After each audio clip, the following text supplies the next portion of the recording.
I have a couple different questions actually, because Sure. I went and I looked and the book is out, right? Your book came out in July, correct? The Yes. Dirty Version? I mean, Yes, talk about a great title. thank you. Yes, it came Like out in the US in July. Yes. in the UK in July? In the US in July. In the US in July. Okay, perfect. And so here's what I thought was interesting.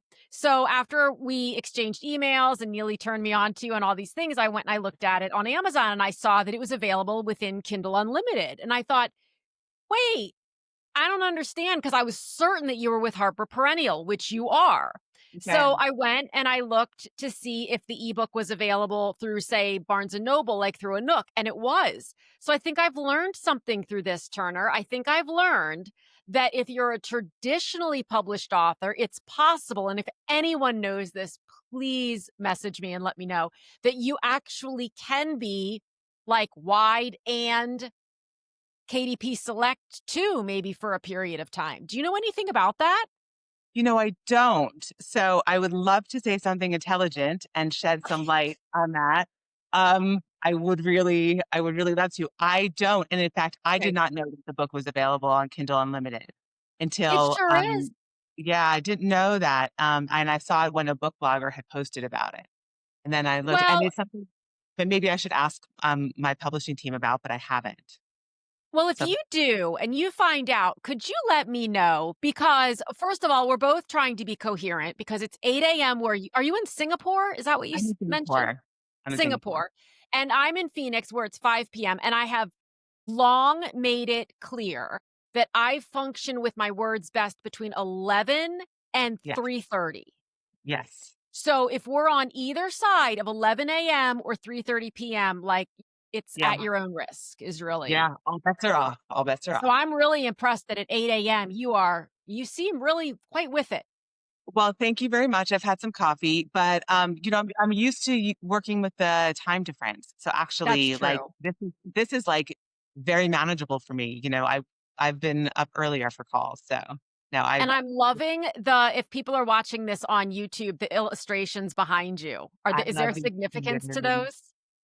They're just it's no, it's an Italian illustrator, and I just love her work. So Yeah, I do too. Obviously, I'm kind of looking at those and then at you and then at them, and I those love her work. are they all they're all the same artist? They're all the same artist, Wow. and she does these really cool portraits, Yeah, illustrations of women. So I like those a lot. thank you. Yeah, the reason the KDP struck me is that in the indie community, for indie authors, we have to pick.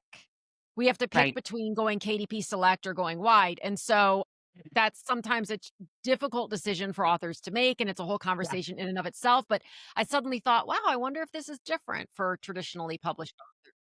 No, and so this is one of those things, especially as a debut, a lot happens. Many decisions are made that I'm not involved That you're in. unaware of.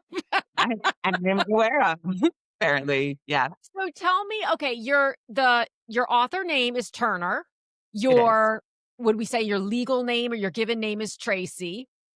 Can Yes. I ask what I'm intrigued when authors I mean, I would love to write under a different name at some Yeah. point, frankly, it just Yeah. sounds fun. What compelled that to be the case? Well, Turner and Gable are my grandmother's maiden names. That's fantastic. So, Okay. and I am not 21.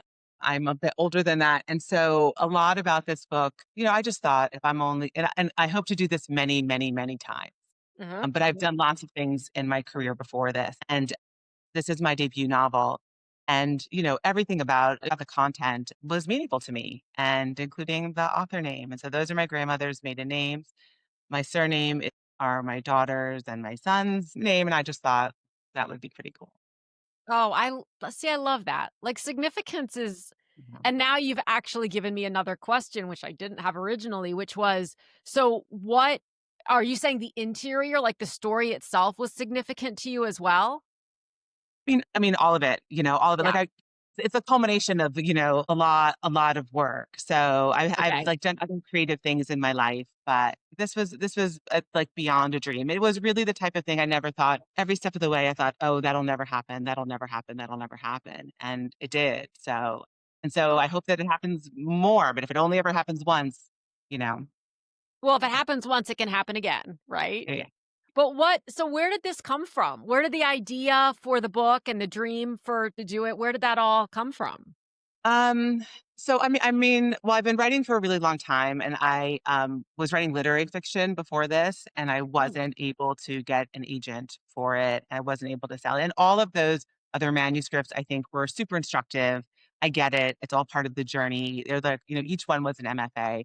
So in about 2019, 2020, I was querying a book of literary fiction that I couldn't get representation for. And then a couple of years before that, in about 2016, we'll say, and during Me Too, I every morning you would wake up and you would see another horrendous headline. And I remember having this conversation with my girlfriends and just saying, "Oh, like somebody needs to write a book about a world without men."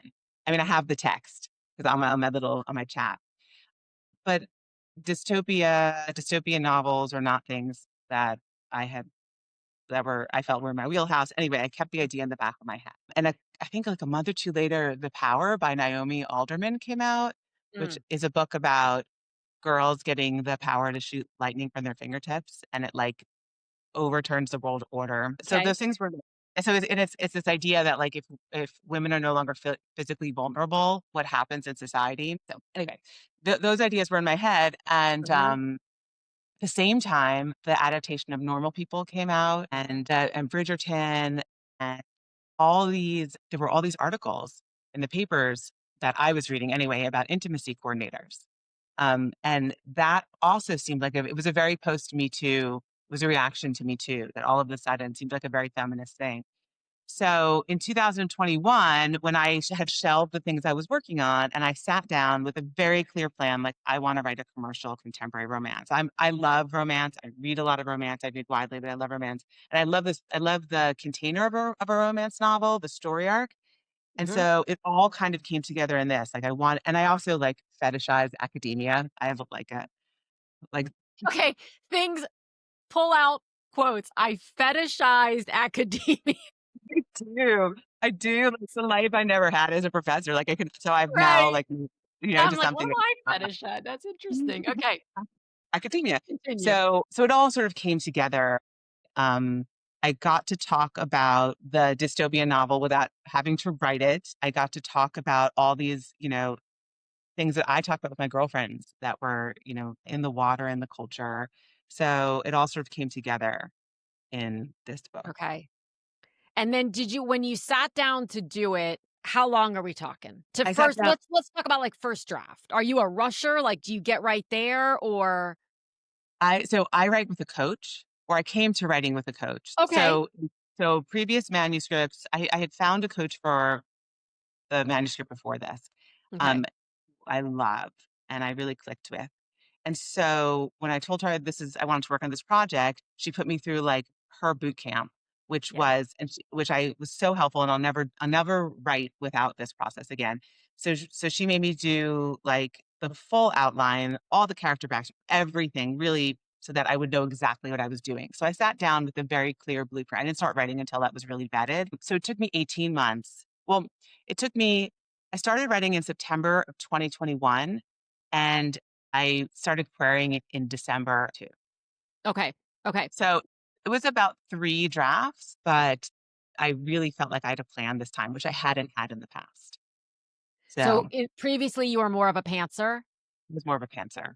Okay. And it didn't serve me well because I would get to the middle or like for romance, like there'll be like a consummation in the middle, and I would get to the middle and I'd be like, "Oh, they did it. Like now I'm not interested. Right. Not gonna finish that." So, Now what? Okay. yeah, yeah. So for me, it was So very for helpful. you like, d did how much did you find that the narrative changed, or did it at all from your original outline? While the narrative did not change that much, I did not plan for the book within the book to mirror the book, and that was sort of a happy accident. Uh-huh. So that was not a plan, and once I saw that happening, then I sort of capitalized on it, but it wasn't a plan. Okay. But what did after I signed with my agent, before we went on submission, she wanted to change a little bit of chronology because she wanted to get all the tension together. So we moved like a couple scenes around, and that required like the dominoes that fell from that. That required some fixing up. Some But rework. and I did write several different endings. I mean, Oh, not really? not wildly different. Not like there were Okay. zombies in one, like not that. But the how the story wrapped up, I did do a few different versions of. And how did you determine which one you wanted to go with? Well, the I went with the one that was the most feminist, actually, and because this like the story sort of talks about feminism, and then there's like this meta element where I was trying to walk my own walk, talk my own talk. Like, okay, so really, like, what's the female lens for this? So really, what's the most feminist version of this? And so that's how I chose. Okay. Having been in the space for a while, writing for a while, what's something about I want to say the art or the job or the all of the above of being a writer that people just don't grasp and it steers them in the wrong direction? Does my question make sense? I mean, other than the existential loneliness of writing, So that's where I'm going, right? Is that this sort of misconception that people have. It's always fun to say, okay, knowing what you know now, yeah, and a common question is, what would you tell an earlier version of yourself? I like yeah, to ask authors what they would tell someone who's newly coming into the space, right? yeah. Regardless of genre, but if you want to tackle specifically women's fiction, like what have you discovered that you thought, "Wow, I didn't realize how prevalent this is," whatever this. Oh, well, to answer your first question, maybe about like the practice, I Mhm. think there's a misconception. I think I had a misconception when I was younger that like you would get a great idea and then you'd be struck with inspiration and you just write the novel. Yeah. And so I would like to tell, and I don't, not that I wasted time because I think everything is, has a purpose and it's all the process. But for me, the beautiful results did not come from that. The beautiful results came from a lot of hard work and it's just a grind. And discipline. And so I think there's Yeah. this romantic notion and that you can hear from less experienced people, and even like procrastination is sort of like not glorified, but like, I should be writing, but I'm not. And it's It's like, okay, like the well, starving artist thing, you start kind of. There's writing. a No, like, not a thing. Like, you should be writing that you're not. Okay, then you're not gonna finish that book. And so right. the amount of, it's almost like athletic. Somebody gave me this great book is what I what I talk about when I talk about running. It's a Murakami book, and it's actually a writing book, and I think I'm saying that right. And it's about how his practice of writing mirrors his practice of running marathons, and which is God. it's the same amount of discipline. Like, you get up and you do it, and you just get in the steps. And so for me, it's also the same thing for me. So for me, like, you get up, you do, and for me, it's also I do this and I do yoga. I do this and I do yoga, and that's the only way I survive.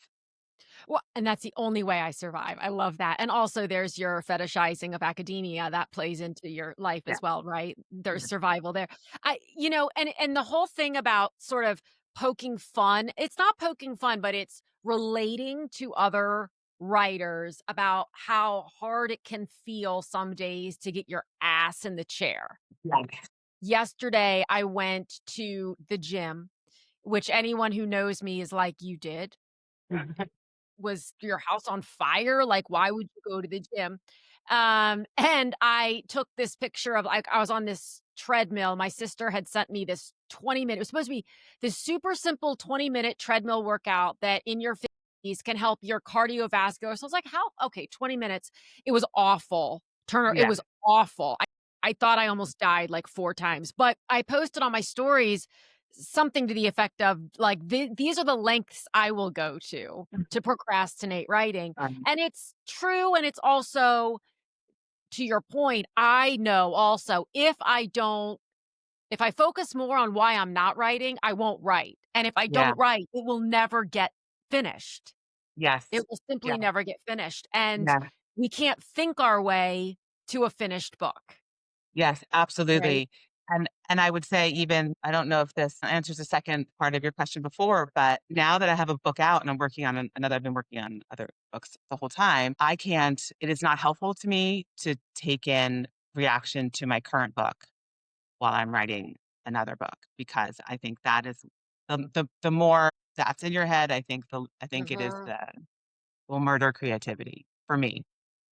And it's so interesting how everybody really has a different I mean, it makes sense that people have a different perspective on it. Yeah.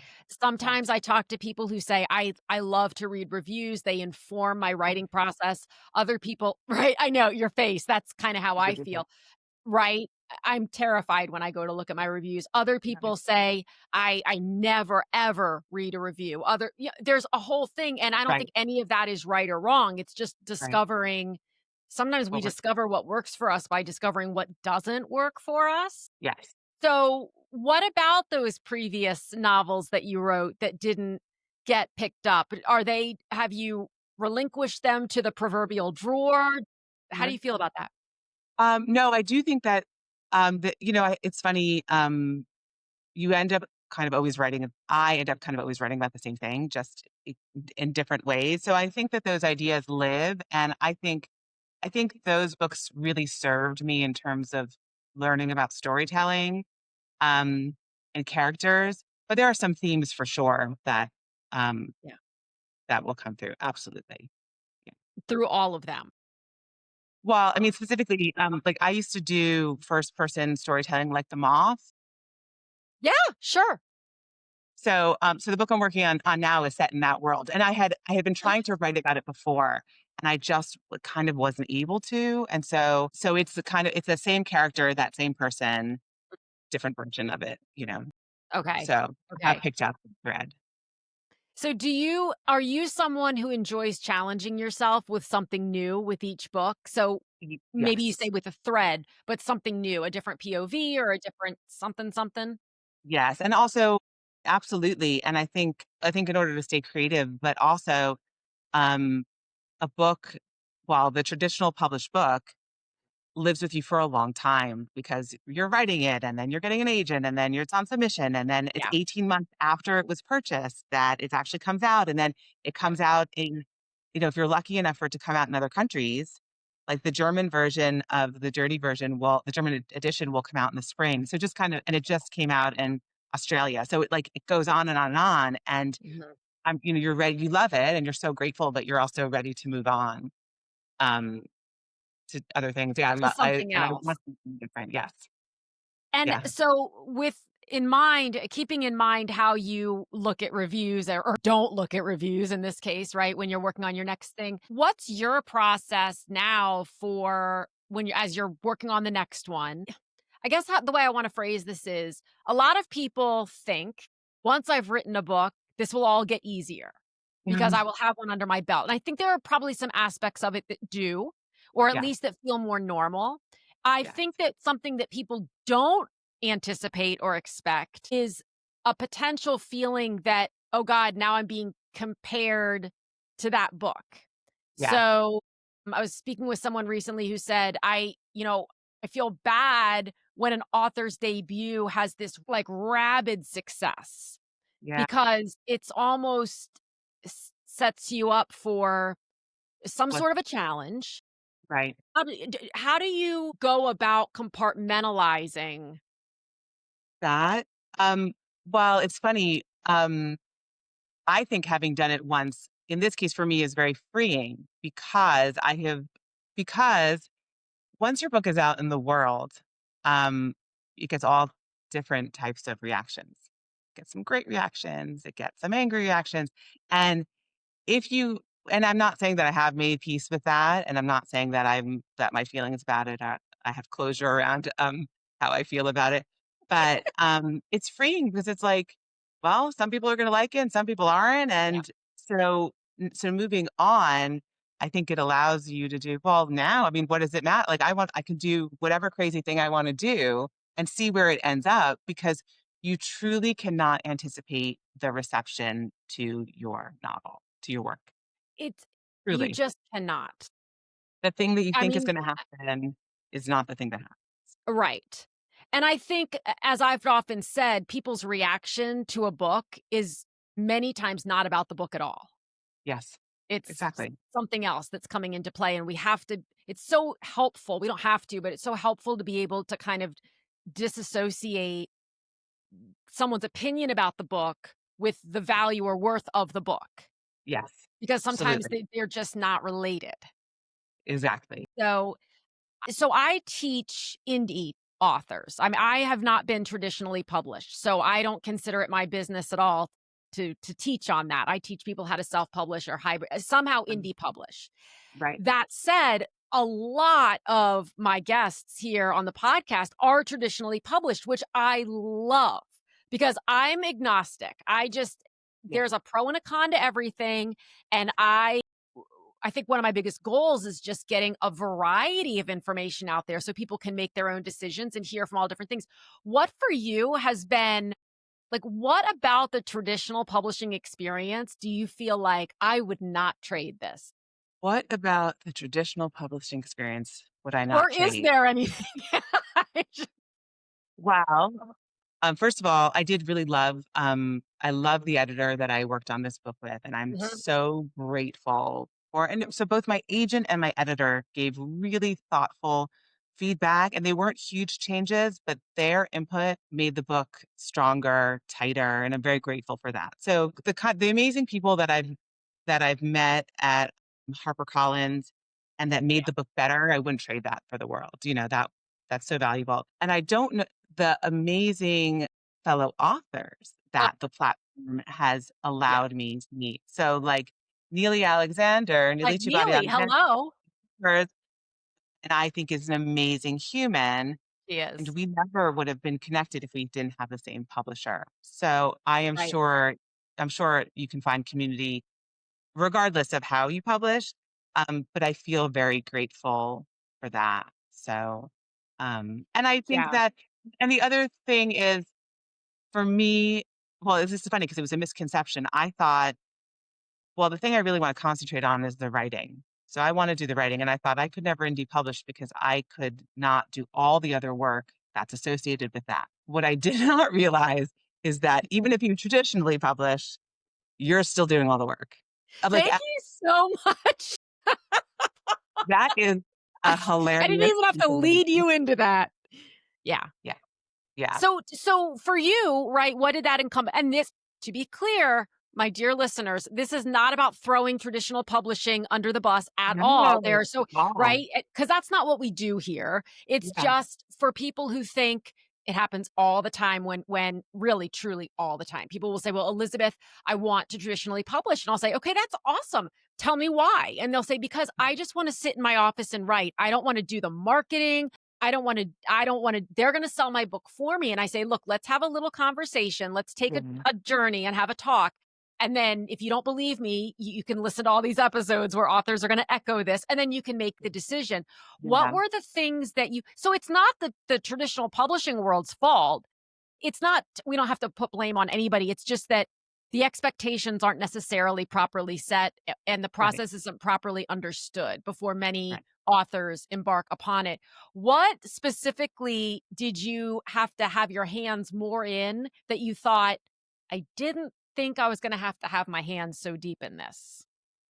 Well, I think if you're not a control freak, you might have so somebody who's not a control freak might answer this differently. But because I am a huge fan of romance, I am the readership. I mean, I read and particularly contemporary romance. I read everything that comes out. So the team was always laughing at me because I'm an encyclopedia of the things like every book that has just come out in the past 5 years, Yeah. because I'm such a fan also. So I wasn't really willing to give up, not control of the promotion because obviously I did. HarperCollins did an amazing job, but I was very involved afterwards. So the book comes, or in the lead up to 3 months before. So social media, which I said I was never going to do, It was when I first got on the phone with my agent, I said, "You should just know that I don't enjoy social media, so I won't be doing any of that." And when HarperCollins you should just know that. On and I said, I don't have a million followers, so you don't even need it. Don't worry about it." And when HarperCollins, when I first had my first call with my editor at HarperCollins, I said, "You should just know that I won't be doing any social media." And he was like, I "Okay." love it that you said, I won't be doing any of that. So that's okay with you, right?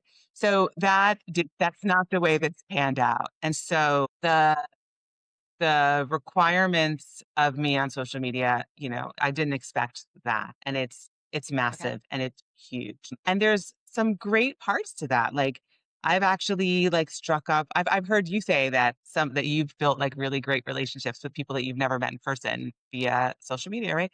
I Yeah. mean, I have also like fellow authors, book bloggers, and I find that to be like that's been amazing. Mhm. But the work that goes into it is huge.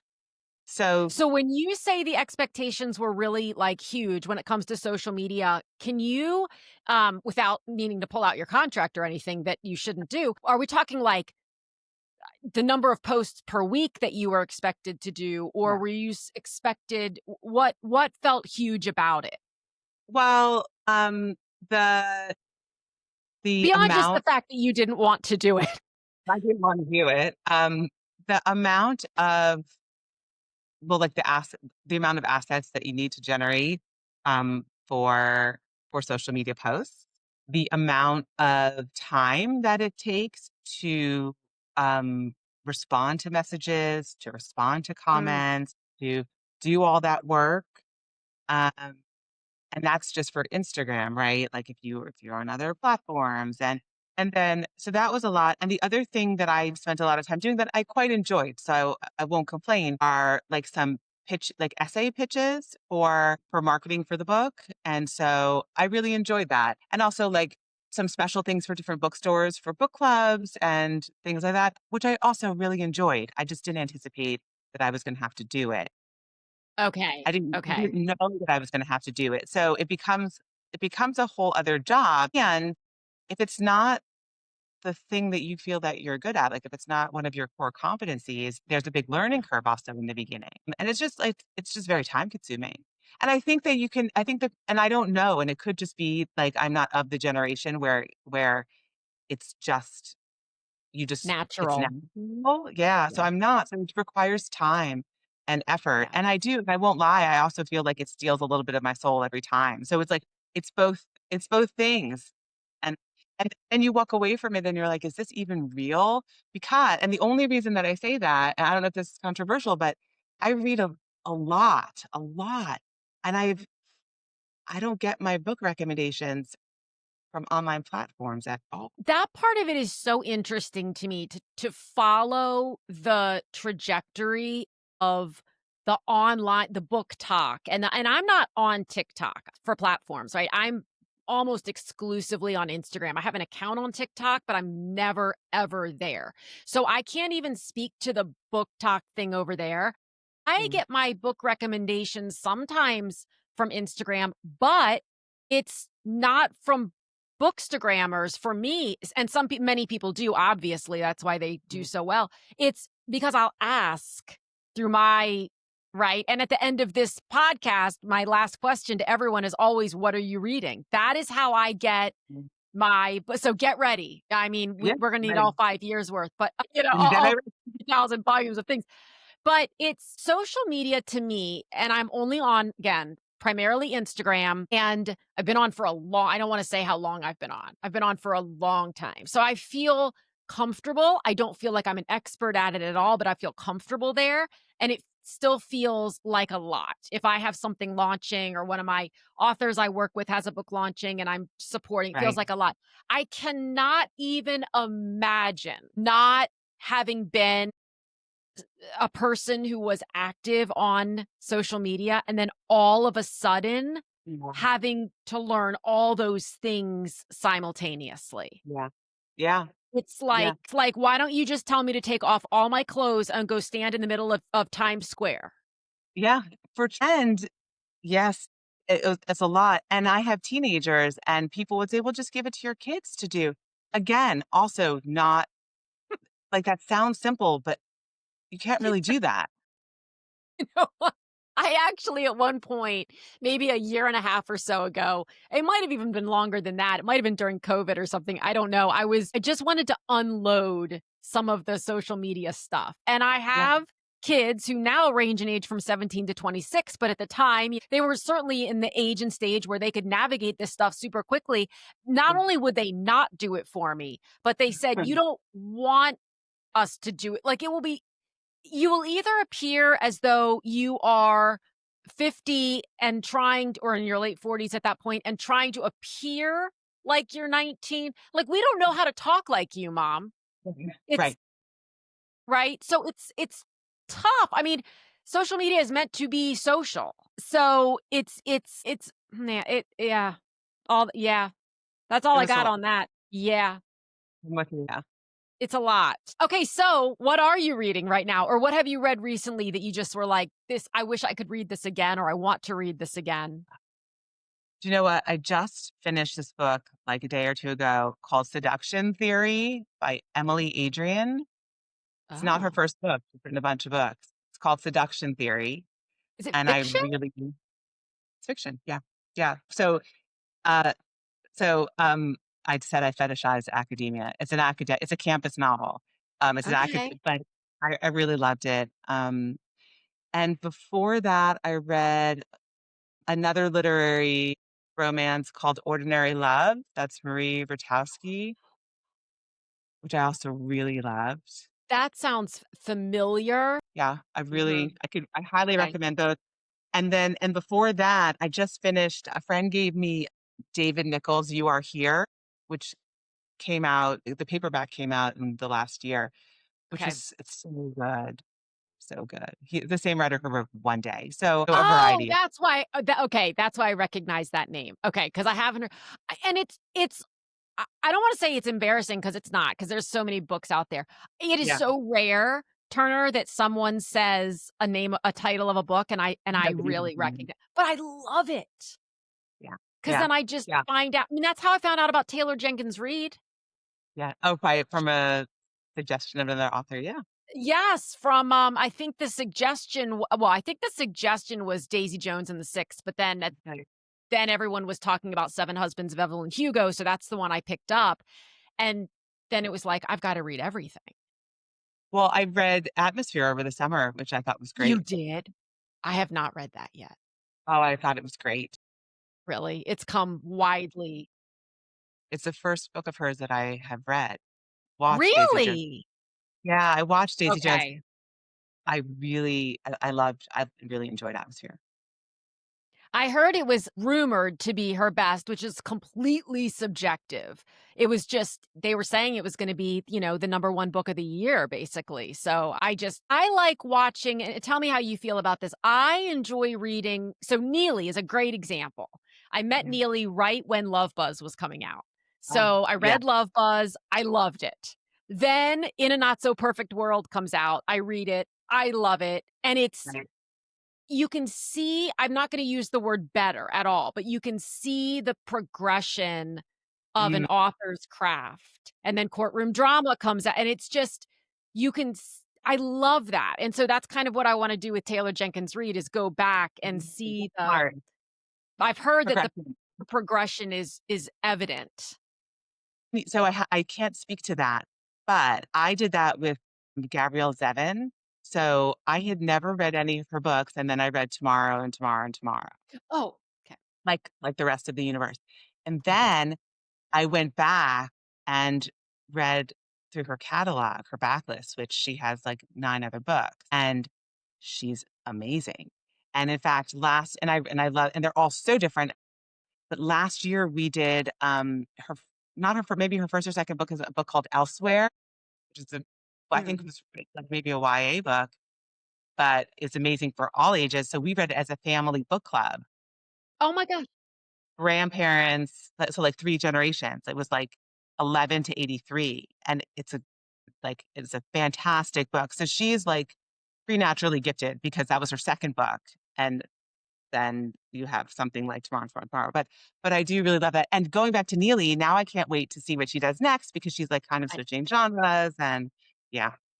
So I that's know, really I cool. know. She's so fun. She's just such a great human, as you mentioned. That's the Yeah. thing I love most about her is she's such a Yeah. good, kind, to the point. I mean, I don't ever have to wonder where I stand with Neely because Yeah. I know that she's actually helped me with reading some of the beginnings of my novel. And she's just very, there's no flowery. It's like, Liz, this is not working, but with love, right? With Yeah. love. And I Yeah. appreciate it so much. That's exactly what I'm looking for, which, by the way, slight aside about Neely that I really appreciate. And I think that if anyone is looking for either a beta reader or a critique partner, this is a wonderful quality for that person to have is she always asks me, she will say, what are you looking for from me Right. today? Do you want me Right. to just tell you you're amazing? Because I can do that. Mhm. Do you want me to Right. tell you we've got issues and tell you what the issue, like, where are Right. you, Elizabeth? Right. And I'm like, just give it to me. And then she does. I go Yes. back and scrap the whole thing and start over, begin again.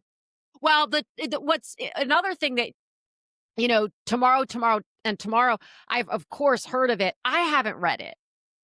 It's great. So the list is so long. Last week, I talked with an author, Betsy Cornwell, who's been writing, she's got 6 YA novels that are all fantasy. And she Okay. just released her memoir, her debut memoir. And so I said, oh my gosh, your YA fantasy, my 2 daughters would absolutely love. So now I know what I'm getting them for the holidays, and they don't listen to my podcast, so it will completely be a Right. surprise to them. So I mean, that's probably one of the things about the author community that I just love is Yeah. how thoughtfully people promote other Yeah. authors without thought of it has to be from my same publishing house Oh, or no. right? There's none of that. It's just like, "Hey, I loved this book." You love the book. Absolutely. Yeah. Yeah, and if it's Yeah. meaningful to you, yes, definitely. Yeah. Well, thank you so much. Thank you for joining at 8 a.m. Thank you for Mhm. being coherent. I'm so impressed with you. I try. What you don't realize is that I'm wearing pajama pants. This is like Oh, under me too. okay, okay. We get each Okay, other. it's only 5 o'clock, but I am indeed already in pajamas. This is how the world works, Turner. This is how my world works.